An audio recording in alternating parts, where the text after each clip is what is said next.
And I like the custom hut down at the end of the village. I'll tell you a very funny one. There was a young custom man here years ago, and he was a great character now. And I'll tell you a funny one. This was a true story. My husband was working away in what we call the abattoir. It wasn't called that then, it was called a slaughterhouse. He was working right beside the hut, and this custom man was there, and the PO came along, and the PO was, this fella had the PO tortured, his boss. He had him pegged. He could never find him where he wanted to find him, or know where he was, or what he was doing, or was he doing anything on the job at all, because he took a few drinks and he mixed with the lads and he got within and slaughtered in the slaughterhouse, But he heard the conversation, and the PO said to him, "Look at here, Porrick," he said. "What's wrong with you?" he said.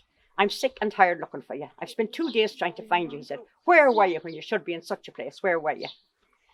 "Well, I was such a place and such a place. I was here. I don't know where I was at that particular time."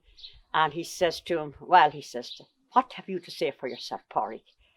He said, because he says, "When I was your age," he says, "I was always where I was supposed to be when I was on a job." He says, "and the PO would find me or whatever when I was a young man like you." So he says to Porrick, "And what do you say to that?" And the boys were listening, and they heard the conversation, and they were dying laughing behind the wall. And he only said back to him, "Sir," he says, "when you die, you'd go straight to heaven." Another day he was staying in that house at the corner. He stayed in digs there, the custom man did.